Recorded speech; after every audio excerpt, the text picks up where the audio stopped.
Boa tarde a todos e todas e sejam muito bem-vindos ao primeiro episódio do História e Cinema Representações de Negritude na Sétima Arte.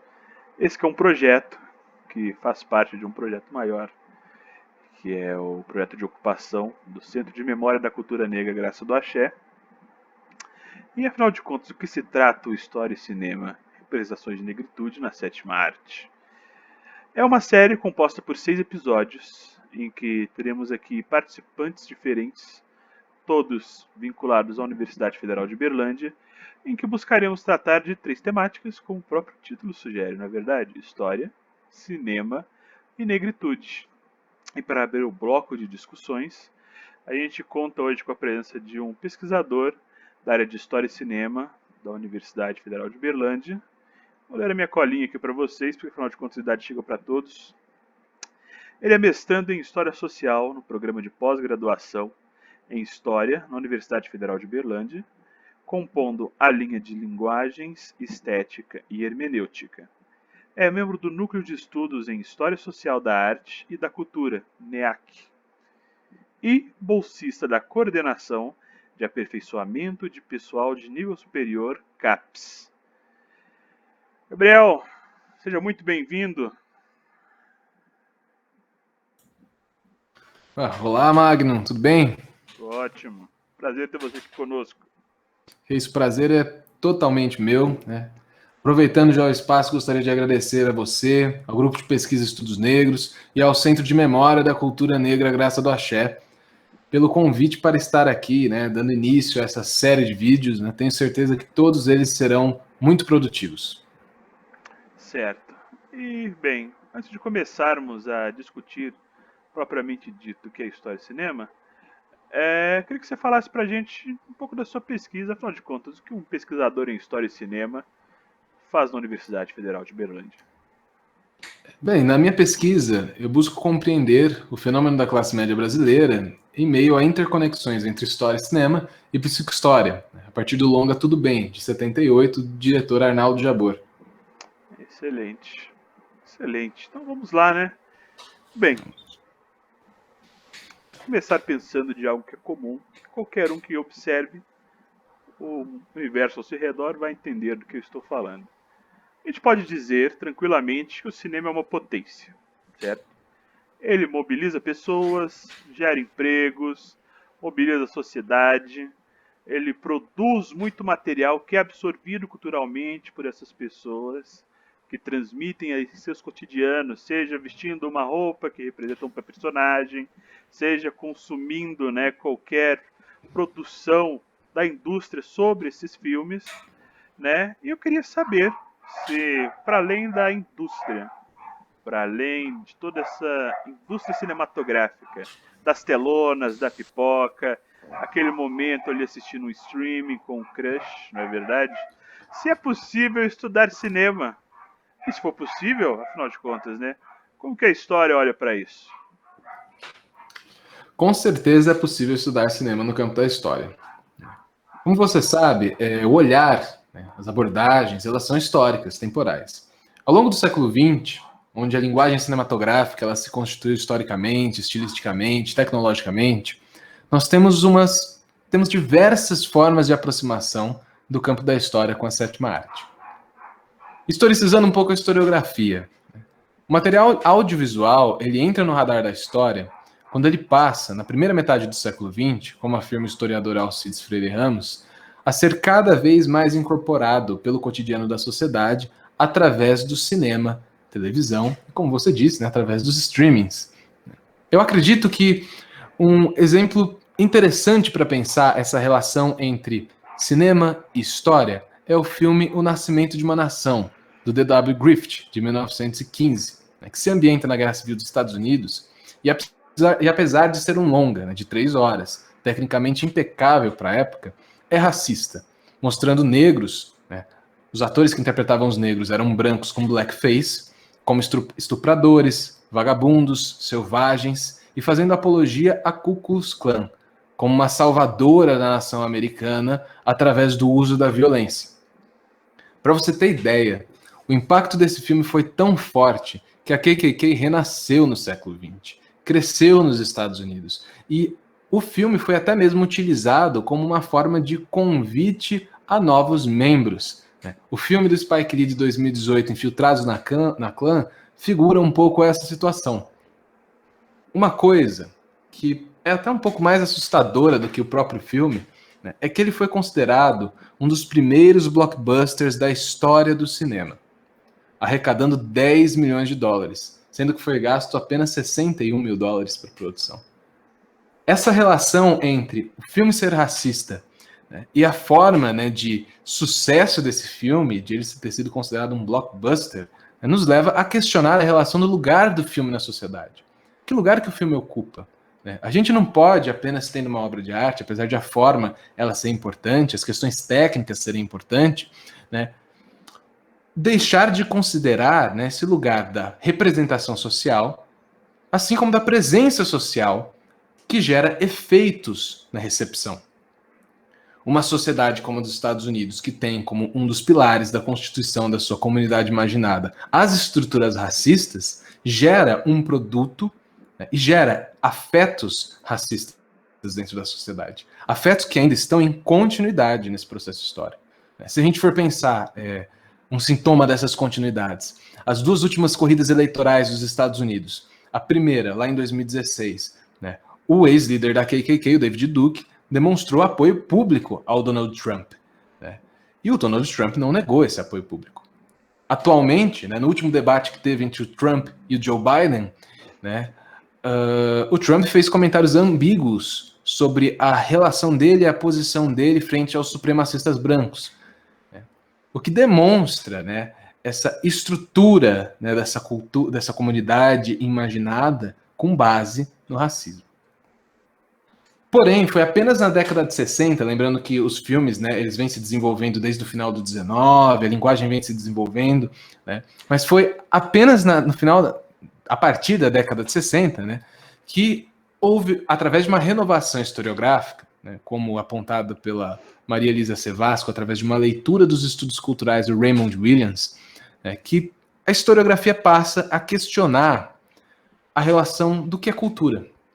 Então, antes, né, o questionamento do Williams sobre essa questão da cultura se dá, né?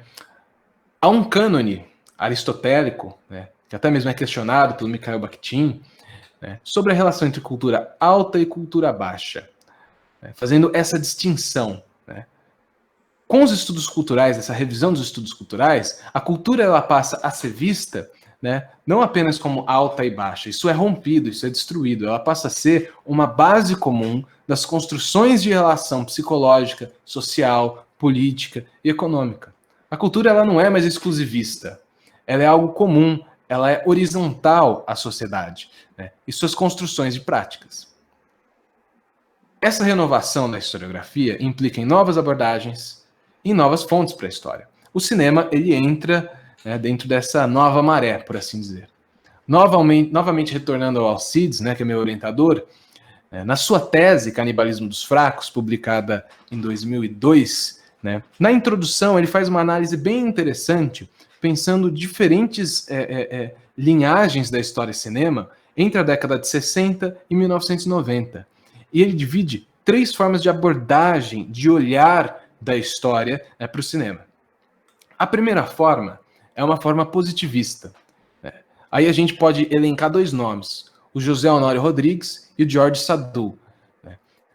Eles tratam os filmes, né, praticamente como registro objetivo, autêntico. E há, nesse sentido, o privilégio de construções da linguagem cinematográfica que são voltadas aos cinejornais e aos documentários. Então, um filme, dentro dessa perspectiva de abordagem, como o do Griffith, que é um filme considerado ficcional, né, eu coloco entre aspas, né, porque o documentário também é ficcional, os cinejornais também são ficcionais, né, mas ele não seria abordado nessa abordagem positivistas, também positivistas entre aspas, mas que tentam, positivistas nesse sentido que tenta observar o filme como um registro objetivo e autêntico, tá? Dando continuidade a essa perspectiva, a gente tem o Marc Ferrot. Sim, é uma continuidade dessa perspectiva positivista. Né? E uma das grandes diferenças é que ele incorpora os filmes ficcionais dentro da nova história. Então, Ele acaba fazendo uma relação de produção, distribuição dos filmes, mas ele não problematiza a estética da obra. Ele sempre vê o filme como uma contra-análise da sociedade. Inclusive tem um texto famoso dele que trata dessa questão da contra-análise da sociedade. Por fim, o terceiro eixo, que é o eixo em que o professor Alcides ele se afina, né, e eu também me afino, dada as diferenças entre cada pesquisa, cada questão-problema, né, é a abordagem do Pierre Sorlin, né, onde, no caso do Alcides, né, ele se aproxima do Pierre Sorlin devido aos debates em torno dos filmes históricos. No caso, ele trabalha com Os Inconfidentes, do Joaquim Pedro de Andrade, de 1972, né, e essa perspectiva rompe a ideia do filme ser apenas um documento histórico. Só que, como assim romper com a ideia de ser apenas um documento histórico? Né? Tratando o filme como um tema-objeto. Né? Na história social da cultura tradicional francesa, daí aqui eu estou pensando junto com a historiadora Tânia Regina De Luca. Tá? Há um ato, é uma forma de realizar o recorte dentro da história. É uma coisa que na graduação, né, através das monografias e das iniciações científicas, a gente tenta realizar o tal do recorte, né, que é mais ou menos o seguinte, procedimento, nessa pedagogia do recorte. Né, você define uma área, por exemplo, Estados Unidos, um assunto tema, por exemplo, a Guerra Civil, e um objeto problema. Vamos colocar aqui, né, a resistência negra nos Estados Confederados durante os primeiros momentos da Guerra Civil. Tendo esse objeto, né, que a gente acabou de definir, o que a gente faz? A gente vai levantar, no estado atual da arte, né, todas as historiografias, todas as bibliografias que falam dessa questão da resistência negra durante a Guerra Civil. E ao analisar, a gente vai pensar quais são os tipos de abordagem, os tipos de fonte, né, os tipos de objeto, e daí, nesse sentido, o cinema ele pode entrar como um material audiovisual, como uma fonte, para conseguir debater, né, uma nova perspectiva para aquela historiografia, né, propondo um novo olhar, né, para a história. Na abordagem que está o professor Alcides, que eu me afino, né, a gente tem uma diferença nesse procedimento de recorte, nessa pedagogia do recorte, né, que é qual? Quando a gente define ali o assunto, né, então, sei lá, a Guerra Civil, como a gente tinha colocado, né, ao escolher o objeto de pesquisa, o problema de pesquisa, a gente não vai pensar sobre a resistência negra, né, durante a Guerra Civil, mas a gente vai trazer um filme em si. Então a gente pode tomar como exemplo aqui o Nascimento de uma Nação, que a gente já mencionou ele, correto? Então daí, ao invés de a gente fazer esse estado atual da arte em torno de uma temática mais tradicional da historiografia, a gente vai fazer o estado atual da arte em torno do filme, fazendo todos os levantamentos em torno do filme, o que vai nos levar a uma problemática formal do longa. E a partir dessa problemática formal, dessa problemática estética, a gente vai fazer essa relação hermenêutica, né, que vai levar da diegese para a exegese, né, fazendo a relação entre arte, cultura, entre cinema e sociedade. Então, só para deixar claro até aqui, para quem está ouvindo. Então, você está me dizendo que quando o historiador ele escolhe trabalhar com o cinema, ao invés de se debruçar por outras questões, como, por exemplo, né, a temática em si, e daí fazer o levantamento de tudo aquilo que está escrito, talvez documentos oficiais, registros sobre... Ele vai pegar o cinema, o filme, né, corrija-me se eu estiver enganado, vai pegar o filme e mobilizar tudo aquilo que parte desse filme. Então, críticas, artigos, discussões, dissertações, trabalhos produzidos sobre esse filme, a fim de fazer esse movimento aí, que você usa nomes muito chiques, né? Diegese, não é verdade? E, então, para deixar claro, é basicamente isso. Ele vai pegar o cinema e, partindo do cinema, do filme ali, não é verdade? Ele vai mobilizar documentos, vai mobilizar textos, vai mobilizar críticas para fazer esse levantamento ali, que você chama de hermenêutica e diegese, porque nem todos, Gabriel, que nos assistem podem entender o que você está falando. Então é importante deixar isso muito claro. Então, claro, vou falar um pouco o que eu penso sobre esses assuntos, porque são assuntos, na verdade, né? Hermenêutica é um campo da filosofia que há muito que se discutir. Mas o que eu quero dizer quando eu falo em hermenêutica, em diegese, exegese? Então, é bem isso que você falou. Na verdade, essa relação entre que o professor Alcides se afina e que eu estou me afinando, ela faz uma interconexão entre história social da arte e história social da cultura. Então, por exemplo, sim, você parte do objeto, você faz esses levantamentos. E daí, ao analisar esses objetos, essas fontes levantadas em torno do objeto, você vai conseguir gerar problematizações para o cinema, para o seu objeto que você está trabalhando. Essas problematizações, elas partem do filme, geralmente. Você pode escolher, eu vou falar um pouquinho mais à frente, mas às vezes você pode fazer do seu objeto uma crítica de arte também. A questão aqui, né, vai partir desses elementos artísticos e das problematizações formais dos elementos artísticos. Diante disso, né, a gente, a partir dessa problematização, porque a estética, Magno, a arte e cada um desses objetos, eles são históricos. Então, por exemplo, né, a gente vai querer entender, né, a figuração do negro no Griffith. Eu já falei, né, que é uma figuração racista. Como é que o Griffith ele constrói o tropo dele? A gente tem que fazer uma problematização formal para pensar como que o negro ele é representado, por exemplo. Diante dessa problematização formal, desses elementos, né, a gente vai entender que o discurso cinematográfico que ele está tentando destacar, ele tem uma ideologia, ele tem uma política. E a partir disso a gente começa a sair da obra. Então, a exegese, o que é? É o que está fora da obra. A diegese é o quê? É o que está dentro da obra. Então, a gente problematiza o que está dentro da obra, e dentro dessa problematização, como a estética histórica, a gente vai acabar entrando nas questões políticas, ideológicas. Aí tem muitas ferramentas para a gente pensar como é que você vai fazer essa ponte entre o que está dentro e o que está fora. Eu acho que não cabe aqui a gente entrar nisso, porque eu acho que daria mais um vídeo só para a gente ficar falando de ferramentas que eu classifico como ferramentas hermenêuticas. Né? E a hermenêutica, na verdade, é isso. É essa relação entre o que está interno e o que está externo. Geralmente, o uso de hermenêutica é muito utilizado, né? Como, por exemplo, a hermenêutica dos teólogos. Então, os sujeitos que vão interpretar a Bíblia, eles utilizam de ferramentas, né, de símbolos, de relações simbólicas, para eles conseguirem sair daquele texto que está formalmente posto para uma problematização, às vezes, que é metafísica, social, cultural. Então, essa relação, a hermenêutica, é essa relação de interpretação que nos leva de dentro da obra artística para fora da obra artística. Né? Por isso que é essa afinação que eu tenho em relação ao professor Alcides, que ele traz um pouco da questão do Pierre Sorlan, é partir do objeto de pesquisa, partir do objeto fílmico, que se tornará um objeto de pesquisa. E a partir disso a gente vai conseguir construir essa relação entre história social da arte e história social da cultura.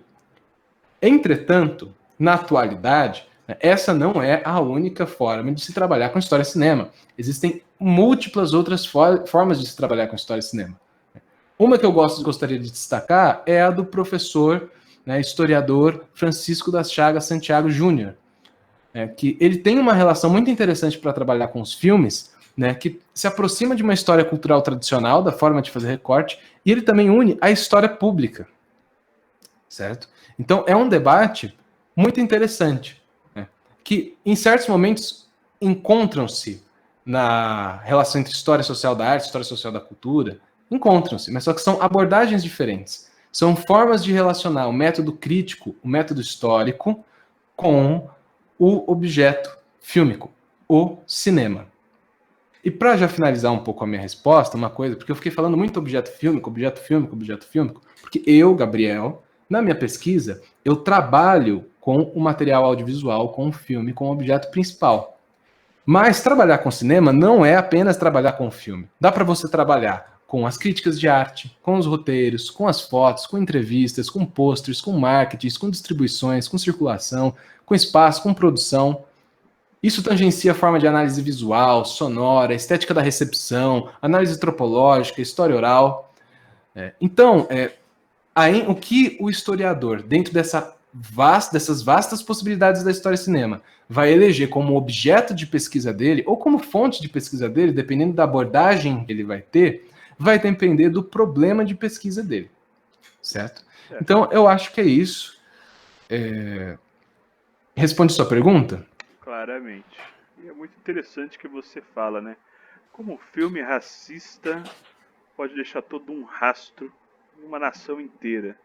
Não é verdade? Por isso que é muito importante, eu acho que é uma preocupação que a história tem, assim como outras ciências, que é de ter esses cuidados, não é? Com as marcas que as nossas produções de conhecimento podem deixar. Mas você disse uma coisa muito interessante, né? Você disse que a obra racista ela reacendeu a KKK, né? Então, partindo dessa sua fala muito intrigante, pensando no cinema que categoriza os seus filmes em gêneros que são muito facilmente associados aos sentimentos, comédia, romance, drama, terror, não é verdade? Você, na sua opinião, você acha que o cinema ele pode constituir o indivíduo, fazer parte da constituição da pessoa enquanto sujeito? E se sim, você acha que isso afeta a relação desse sujeito com o social? Com certeza, né? A linguagem cinematográfica, ela influi completamente nos nossos sentimentos, né? Usando um pouco talvez de hipérbole nas minhas falas, né? Mas ela é uma obra de arte e toda obra de arte é dotada de estética. E a estética, ela não tem apenas uma fruição inteligível, como a filósofa Carole Talon Hugon, provavelmente eu pronunciei errado o nome dela, mas ela é uma filósofa portuguesa, Isso é comum na né? historiografia, gente. Não se preocupe, isso é muito comum. São nomes estranhos, é algo que a gente tem que lidar. Eu não sei direito como é que essa pronúncia do primeiro nome dela, enfim. Mas ela é do campo, né, da filosofia estética, né, e ela destaca, né, que o cinema, né, um dos pilares da estética, um dos pilares da arte é trabalhar com a questão sensorial. E a questão sensorial, ela é percebida pela nossa percepção. Então, a nossa percepção é a nossa forma. Aqui eu não estou falando de percepção apenas de questões de tatos, né? Também, isso são sensações. Mas a percepção é toda a nossa relação de compreensão de mundo, como a gente percebe, sente o mundo estando dentro do mundo. E a arte é uma forma de, né, nos provocar dentro do mundo. Portanto, o cinema provoca essas relações conosco. Nós, logo, né, impactando a percepção, impacta as relações sociais e as construções de significado da sociedade. Os filmes eles estão nessas teias de significados. Eles são um filho da sociedade ao mesmo tempo que eles são também os seus pais. E isso não só no cinema, né? Isso em toda a arte. Eu acredito, né, que eu falei um pouco, né, falei até que bastante sobre a relação entre cinema e sociedade com a obra O Nascimento de uma Nação. Eu acho válido a gente trazer, para aprofundar um pouco no que você comentou, Magno, a questão do filme, um debate que aparece no filme Eu Não Sou Seu Negro, do Hal Peck, de 2016. Ele é um documentário baseado em alguns escritos inacabados do James Baldwin sobre o racismo nos Estados Unidos. Ao longo do filme, a gente vê reflexões que o Peck constrói, né, que utilizam a história do cinema estadunidense, compreendendo, né, como eram figurados os brancos, os negros, os estereótipos em torno dos negros, né? E é muito interessante pensar isso, porque quando ele vai passando pelo filme, a gente percebe que os referenciais culturais, os referenciais artísticos dos negros, né, eles são brancos. Como eu falei que o cinema ele constrói significado, né? Ele constrói um panóptico. Então é algo que cerca, é algo que vai sufocar, né, a construção do imaginário da identidade negra nos Estados Unidos. Como que é viver no mundo sendo negro, tendo apenas heróis brancos? Isso é uma reflexão que o Peck traz através dos escritos do Baldwin, é que é exatamente isso. Ele olhava para a televisão e ele só via heróis brancos. Os negros eles eram sempre subservientes, eles eram sempre estereotipados, né? E você falando em afetos, né? Ele sentia raiva de toda essa situação, né? E é até interessante que ele fala em um momento sobre uma mulher negra que ele encontrou na rua e ela era muito parecida com a Joan Crawford, uma atriz branca. Por que ela não constitui o seu próprio referencial de identidade? Não, a pessoa ela acaba tendo que se relacionar com a identidade que ela tem contato, com o que compõe o imaginário dela. Voltando um pouco ao que eu falei na resposta anterior, uma breve digressão para a gente aprofundar um pouco nesse tema, sobre a questão da renovação da historiografia a partir dos estudos culturais do Raymond Williams. Quando eu falei em horizontalizar a arte, em romper o cânone de alta e baixa cultura, eu falo, primeiro, em um acesso democrático à arte. Então, aquelas artes que estavam naqueles museus, né, quase bunkers, né, da elite, elas passam a ser democratizadas. Né? O acesso ao museu é democratizado ao longo do século XX. A reprodutibilidade, né, tecnológica nos ajuda também a ter acesso à arte. Apesar de que, né, uma imagem, sei lá, de um Picasso no celular não é a mesma coisa que você ver um Picasso no museu. São experiências estéticas diferentes. Existe uma melhor, existe uma pior? Não, são experiências estéticas diferentes que a gente vai ter. Certo. E nesse sentido, é bom lembrar que uma horizontalização artística não se dá só nesse aspecto. Ela se dá em construir uma arte da identidade da comunidade em que você faz parte. Então, a arte negra, ela não é mais baixa cultura. Ela é arte no mesmo patamar do que uma arte europeia. E é muito interessante que esses debates eles começam a surgir na Europa, né? E segundo Robert Stem e Ella Chouhet, em um texto muito interessante que eles falam sobre o cinema na era da pós, né, e a espectatorialidade no cinema, eles destacam que quando se começa a ter essa construção da arte, né, de outros grupos, não apenas grupos negros, mas de outros locais sociais, né, que não são europeus, né, é decretado na filosofia a morte do autor. O que importa agora é o quê? É a estrutura textual. A gente tem muito de interessante na virada da linguagem, na virada linguística. Eu acho que uma das contribuições interessantes, dadas as críticas da virada linguística para a história, né, na verdade, fazer as críticas, né, a essa obra, né, apesar do seu uso, é um uso muito importante, é a obra do Hayden White. Ela é baseada na questão da virada linguística, é uma obra muito importante para a gente pensar nessa relação entre história e ficção. Né? O que a gente faz quando a gente está escrevendo história? E, né, o autor ele acaba morrendo um pouco nisso. Mas por que assassinar o autor? Né? Apesar de todas essas benesses, né, e implicâncias que acabam remexendo, né, na forma de a gente entender, né, a filosofia, a história, né, causa muito rebuliço, para utilizar uma gíria jovem. Né? Por que decretar a morte do autor em um momento onde tem autores negros, por exemplo, construindo arte?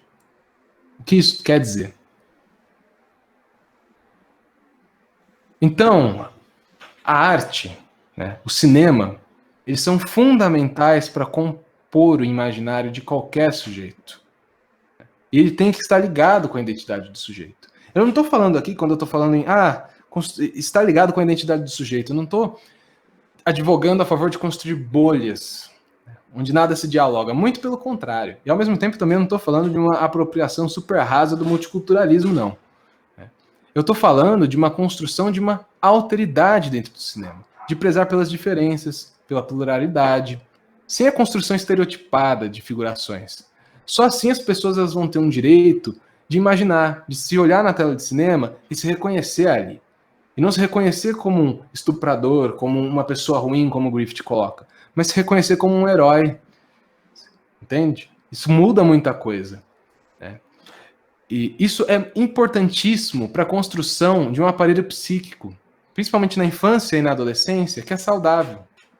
Vai fazer o sujeito ele parar de se negar, de certa forma, porque ele consegue se enxergar no outro. Se enxergar no outro é um processo de desenvolvimento psicossocial fundamental para a gente conseguir construir uma relação com o mundo. Sem isso, a gente não constrói a relação com o mundo. Então, daí a gente constrói, na verdade, sociedades muito mais autoritárias. Então, para a gente construir uma sociedade democrática, a gente precisa ter essa relação de alteridade na construção artística. Isso porque a partir do momento em que eu não reconheço mais o outro, a vida dele não significa nada para mim. Posso dominá-lo, segregá-lo, enfim, submetê-lo às mais torpes formas de violência, né? Como foi com a escravidão, ainda hoje com o racismo, enfim. Eu acho muito interessante tudo isso que você disse, né? Você acaba, desculpa te interromper, mas é que acaba tratando, né, o outro como uma coisa, né? Exatamente. Não como um sujeito, É um de objeto. fato. É um objeto. E eu sei que você já está ali quase engavetando engavetando não, né? Colocando uma nova questão, mas eu gostaria só de chamar uma atenção para duas coisas ainda nessa fala, né, porque eu estou fazendo todas essas críticas, eu estou falando dessas coisas todas. Eu gostaria de trazer um exemplo um pouco de obras que constroem essa alteridade. Porque eu enxergo que tem duas formas de obras que constroem essa alteridade. Tem as obras que têm uma perspectiva mais de descolonização e decolonial. Eu só vou dividir o que é. Né? Importante. A decolonial, além do S, qual que é a diferença? Além do S, qual que é a diferença? Pelo menos que eu enxergo a diferença. Né? O decolonial é quando o sujeito, ele constrói a obra de arte a partir da sua identidade, da sua cultura, tentando construir uma nova epistemologia. Então, por exemplo, um exemplo de cinema decolonial, vou falar da minha área aqui rapidinho, é o cinema novo brasileiro. Usa-se da linguagem do colonizador, para colocar assim, para refazer uma estética que é nacional. O modernismo no Brasil tem um pouco disso também, aquele negócio do movimento antropofágico, sabe? Certo. Você come o europeu para você conseguir as virtudes dele. Você mobiliza as virtudes a partir da sua percepção e concepção de mundo, a partir da sua tradição e concepção de mundo. Então a decolonização é isso. Né? Você vai utilizar essas relações com a sua tradição, vai reconstruir uma nova epistemologia, uma nova estética. A descolonização, né, eu enxergo como um processo, né, de não uma ruptura tão densa quanto a decolonialidade, mas como uma revisão epistemológica de determinadas formas e constituições de arte. Vou dar um exemplo. Acho que fica mais fácil de entender. Claro. Né? Nessa perspectiva descolonial, de descolonização, eu acho que os filmes recentes da Marvel, feitos pelo estúdio da Marvel e da Warner, né, como o Pantera Negra, de 2018, o Aquaman, de 2018, o Capitão Marvel, de 2019, Aves de Rapina, que trazem heróis negros, polinésios, heroínas, eles fazem uma revisão crítica, né, das formas de figurações e narrativas. Mas mesmo assim, eles não saem de uma estética hollywoodiana. O que é importante também, né? Não necessariamente você precisa, né, romper totalmente com a estética, porque Hollywood é muito visível. É muito importante que se tenha filmes de representatividade dentro de Hollywood. É muito importante ocupar o espaço de Hollywood. Eu acho que esses filmes eles fazem um pouco isso. Tanto que eles até causam, como você falou, né? Não sei se você falou isso ainda, mas eles causam rebuliços, né, na internet. Né, e acabam, né, gerando uma... por exemplo, um exemplo desses rebuliços, Star Wars. Quando decidiram, no primeiro Star Wars, Despertar da Força, colocar um ator negro como protagonista.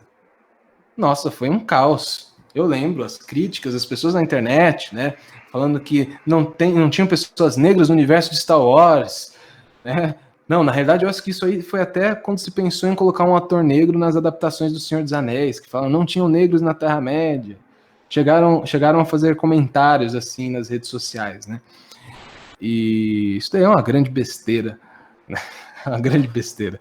Com certeza. E trazer essas novas figurações também não quer dizer colocar de lado as figurações que tinham anteriormente. A gente ainda continua tendo filme como Homem de Ferro, como o Homem de Aço, do Superman, já que a gente está nessa linha de super-heróis, né? E tem a perspectiva decolonial, que eu já dei um pouco de exemplo do cinema novo, mas só que eu acredito que tem filmes como, por exemplo, o Spike Lee tem um pouco dessa perspectiva. Eu cito aqui um filme Malcolm X, de 92. Eu acho que filmes como Histórias Cruzadas, do Tate Taylor, de 2012, também é muito interessante. Inclusive, né, o Tate Taylor, Histórias Cruzadas, não sei se você já chegou a assistir, mas ele tem... Em vez de montar uma sitcom, os filmes, ele faz, na verdade, ele pega as narrativas e ele cruza as narrativas em uma ordem que não é cronológica. Então, não é por capítulos o filme. É tudo cruzado. Esse tipo de técnica foi incorporada, sabe por quem? Pelo Griffith, no filme Depois do Nascimento de uma Nação. Né? E é novamente uma forma de olhar para essa linguagem do Griffith, usar um elemento que é esse entrecruzamento de narrativas, mas na verdade fazer uma ironia e fazer uma reformulação daquela concepção que é muito interessante. Né? Como diz o Arnaldo Jabor, é usar da linguagem, né, do colonizador para jogar-lhe maldições. Devolver-lhe maldições. Perfeito. Né? Daí a gente tem outras obras, como Moonlight, tem um remake, não um remake, né? Também nessa mesma pegada de Histórias Cruzadas, uma refilmagem também não, mas vem com o mesmo nome, Nascimento de uma Nação, do Nate Parker, de 2016. Que é um filme histórico, né, que ele dá uma resposta realista ao filme do Griffith. Né? Então ele traz a perspectiva de um escravizado, Nate Taylor, né, antes da Guerra Civil, em 1831, e ele organiza, né, através da religião, uma rebelião em prol da liberdade, a partir do estopim, que é o estupro de 2 mulheres negras escravizadas. É interessante, né, porque a questão do estupro no Nascimento de uma Nação do Griffith é importante também. Né? E aqui ele refaz isso, colocando uma outra perspectiva. E eu não poderia deixar de falar de um diretor que eu gosto bastante, que é o Jordan Peele, que faz Corra, né? Eu dei uma olhada, né? Dei uma olhada já nas sequências de vídeos que vão ter aqui, e eu sei que vai ter, né, alguém que vai debater o Corra, também sei que vai ter alguém que vai debater os Panteras Negras, né? E especificamente do Corra é muito interessante, porque o Jordan Peele já falou sobre isso, que ele não vai trazer protagonistas brancos para os filmes dele. Isso também gerou, obviamente, rebuliço na internet, né? Porque qual que é o problema de ter só protagonistas negros? É o filme dele. A gente tem muitos outros filmes que usam só protagonistas brancos, ninguém nunca questionou isso, por que estão questionando ele agora? Verdade. Então, eu acho que é isso. Né? Agora, faça a sua próxima pergunta, já te cortei, desculpa. Imagina, gente. É porque, olha só, é a segunda vez que a gente tenta gravar esse programa aqui e está complicado. Então vamos lá. Mas você falou uma coisa interessante, representatividade. Representatividade é uma palavra que tem estado assim muito presente no nosso cotidiano, nas internets. As pessoas pedem por representatividade, as pessoas pedem por oportunidades de se reconhecer nas obras, né?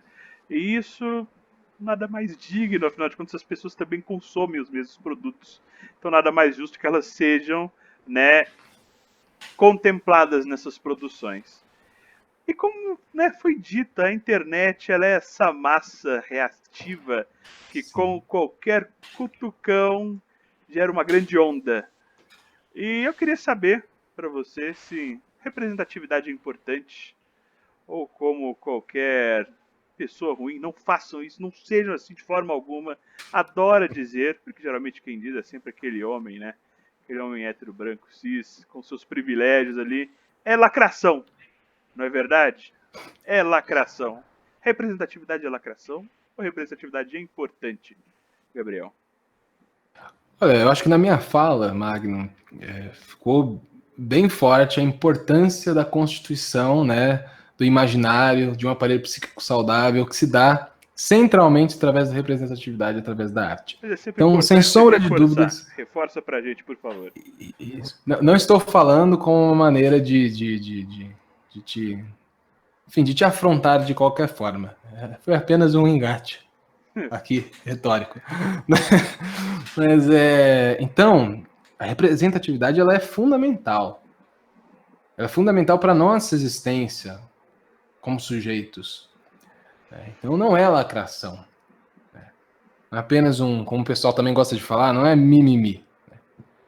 E como eu falei, né, na resposta anterior, né, a questão da importância de ter uma representatividade dentro de uma indústria como a de Hollywood. Não é apenas destruir todo o universo de Hollywood. Apesar de todas as problemáticas que tem, né, a linguagem hollywoodiana, etc., é um espaço de muita visibilidade. E por isso eu gostaria de chamar a atenção para... Também eu falei um pouco mal da internet, agora eu vou falar um pouco bem da internet. Por isso eu gostaria de chamar a atenção do Oscar So White. Foi aquele movimento que teve na internet que expuseram a ausência dos negros no Oscar de 2015. E é muito interessante isso, porque apesar de não ser novidade, né, que o Oscar, né, palavras do Robert Stan e da Ella Schuhat, né, é uma cerimônia arrogante e provinciana por parte de Hollywood, né, que tem uma audiência global com obras estadunidenses, que agora estou eu falando novamente, né, majoritariamente afinadas ao status quo e ao tipo de linguagem hollywoodiana. E a partir dos anos 90, a cerimônia do Oscar, assim como a indústria hollywoodiana, entraram, né, numa onda neoliberal, uma onda de globalização, né, que gerou uma certa forma de multiculturalismo. O que é o multiculturalismo? Né? Você provavelmente, né, como historiador, deve ter tido contato com a obra do Gilberto Freire, né, em algum momento na sua graduação, né? E não estou relacionando assim diretamente, eu estou fazendo uma antropofagia, do Gilberto Freire, das discussões de multiculturalismo, né, porque um exemplo que a gente pode entender multiculturalismo é a questão do hibridismo cultural. Né? E não há conflitos porque todos são ali, é tudo misto, é tudo aquela coisa híbrida, né? Todos estão ali representados. Isso daí, gente, é uma balela. Né? Isso é uma apropriação da identidade do outro, não constitui de fato uma alteridade. O multiculturalismo faz isso. Ele se apropria da identidade do outro e ele fala, olha, aqui, nós colocamos uma pessoa negra aqui, mas ela está estereotipada, ela está em toda uma estrutura narrativa que tira a autonomia dela como sujeito. Né? E construir, de fato, uma representatividade não é utilizar-se do multiculturalismo, mas é utilizar-se de uma figuração sem estereótipos e com situações narrativas que conseguem, né, fazer um desenvolvimento sincero do personagem.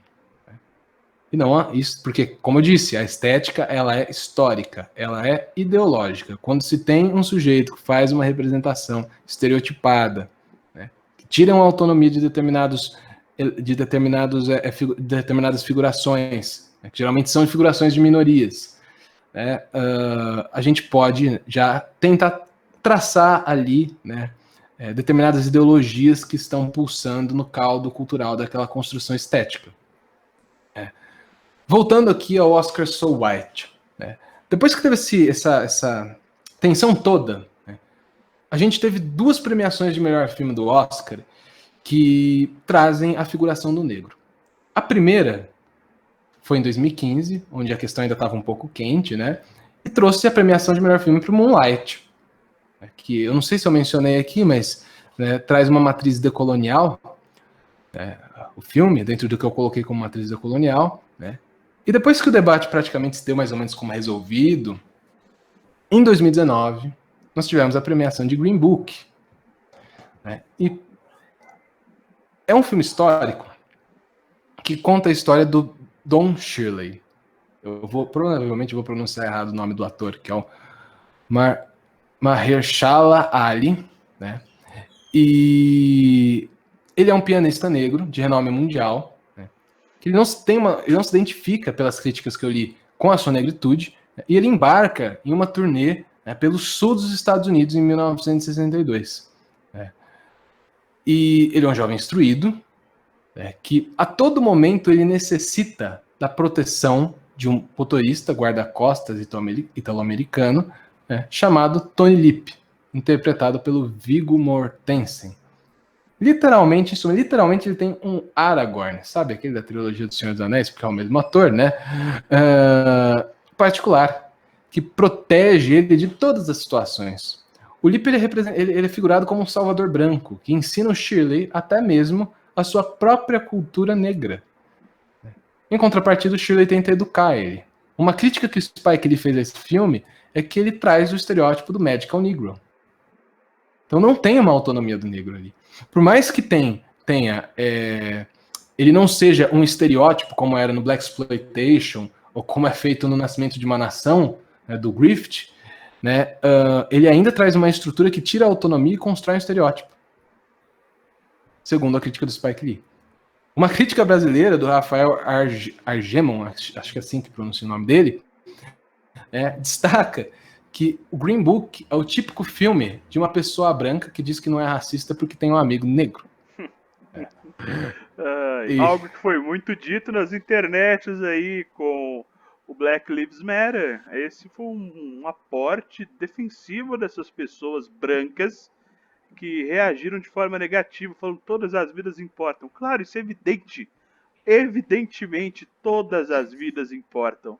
Mas, infelizmente, algumas vidas, nesse caso as vidas negras, foram prejudicadas. E não é de hoje. Não é de ontem, né? São séculos de prejuízo. Então é muito interessante você falar isso, né? Porque foi um argumento muito ouvido recentemente. Então é importante realçar, né? Como a internet, né? Que às vezes pode ser boa, a maioria acaba sendo ruim. Mas aqui só vou concluir aqui para falar bem da internet em um aspecto, né? Vai lá. Porque se não fosse todo esse rebuliço, né, de expor essa matriz do Oscar, né, a gente não conseguiria ter voz. Essa voz só se deu através da internet. Tudo bem que a internet constrói bolhas por causa dos algoritmos e etc. Mas a TAG ela conseguiu incomodar o espaço da academia até um ponto de ter pelo menos um comentário sobre isso, rever isso, trazer outros filmes para a premiação, né? Porque o Oscar, ele, assim como o cinema de Hollywood, ele é um local de muita visibilidade. Não dá para abrir mão de representatividade nesses tipos de espaço, porque senão a gente não constrói uma sociedade de alteridade, a gente não constrói uma sociedade democrática. Nesse sentido, a internet, por mais que tenha todos os seus chorumes, né, elas ainda têm um sentido importante para a gente conseguir ter voz dentro desses espaços. Porque sem a internet, como é que a gente vai conseguir expor isso do Oscar So White? Através da mídia editorial, né? vai falar mal da cerimônia do Oscar. Geralmente essas coisas aparecem na mídia depois que já estão bombando na internet, né? Então, assim, você sabe mais de imprensa, você sabe falar isso melhor do que eu. Mas, em suma, é isso. Consegui responder sua pergunta? Consegui responder sua pergunta? Respondeu sim, eu acho que foi. Achei importante, né? Embora você já tivesse dito antes, é importante reforçar, porque é um conceito que, como a gente vê tanto tempo, todo dia ali, as pessoas falam constantemente, é importante que a gente tenha pelo menos uma noção básica do que é, para falar, tá ok, essas pessoas estão pedindo isso por quê? Por que alguém não se sente contemplado? A gente fazer umas questões, os questionamentos corretos, não é verdade? Eu acho que é importante destacar também que é a questão do espaço também, né? Sim, claro. Não adianta só construir uma arte que às vezes... É muito importante construir uma arte, às vezes, para um nicho. Né? Uma arte que foge dessas convenções todas que seria premiada em Hollywood, por exemplo. Mas é muito importante que se tenham obras que trazem representatividade dentro desse espaço. Porque não adianta esperar que a Hollywood multicultural, que o Oscar multicultural, que a academia multicultural, que está associada a um projeto de poder específico nos Estados Unidos, dentro da comunidade imaginada dos Estados Unidos, que como a gente trouxe um pouco nessa fala, tem ali seus traços racistas muito bem marcados. Né? Vai fazer isso por livre e espontânea vontade. A visibilidade e representatividade, ela se dá por conflito. E a gente tem, agora cada vez mais, com a democratização dos meios de comunicação, de certa forma, né, com a internet, a gente consegue, por mais de todos os problemas que a gente tem, fazer frente. Né? Isso também é importante destacar. Desculpa ter te cortado. Não, que isso. Eu acho que o espaço é justamente para isso, né? Para que você fale. Eu tô aqui só como um mediador.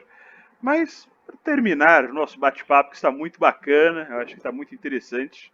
Uma perguntinha final básica, né? Porque você trouxe muitos autores, muitas teorias, muitos lugares, né, permeados pela profissão do historiador. E eu queria que você falasse para mim, você, Gabriel, qual é a sua perspectiva? Eu queria saber, para você, o que é história e cinema? Bem, o cinema, como a gente conversou um pouco hoje, né, ele está intrinsecamente ligado com a sociedade, sendo produto e produtor de significados. Eu encaro o cinema como um novo ângulo de evolução dos fenômenos sociais. Ou seja, cada experiência cinematográfica traz uma perspectiva de interpretação da realidade, assim como também traz a realidade, né, entre suas dimensões históricas, estéticas, ideológicas, políticas, etc.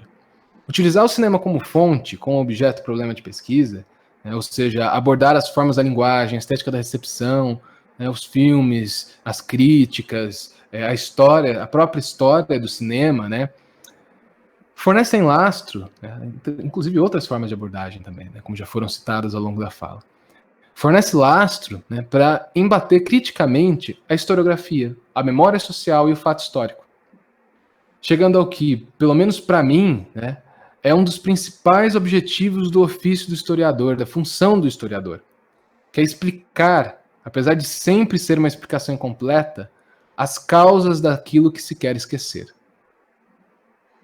Sensacional, sensacional. Gabriel, eu queria agradecer muito a sua presença aqui conosco hoje para abrir essa série de discussões que no episódio de hoje acabou sendo História e Cinema, mas que no próximo episódio vamos conversar com a professora doutora, né, Ivete Batista, do Instituto de História, que é uma pessoa muito conhecida na universidade. E eu queria saber se você tem alguma mensagem para deixar aí, para que a gente possa encerrar aqui. Ei, Magno, eu só tenho a agradecer a você. Novamente agradeço ao Grupo de Pesquisa dos Estudos Negros, a Graça do Axé pelo convite, pelo espaço de falar um pouco das minhas reflexões. Eu trouxe muitos autores, mas na verdade eu trouxe as minhas interpretações sobre esses autores e a forma que eu entendo essa relação entre cinema e história. Para mim foi uma atividade de sistematização e revisita de muitos tópicos, né, que foram muito produtivas. Eu espero ter contribuído, né, pela sequência dos vídeos, né, e também ter contribuído, né, para quem está assistindo a gente, pelo menos um pouco. Né.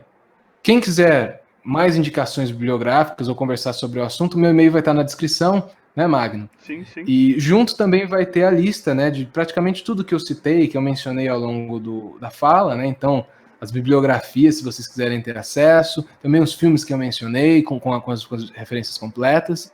Então, em suma, não hesitem em entrar em contato, eu estou à disposição.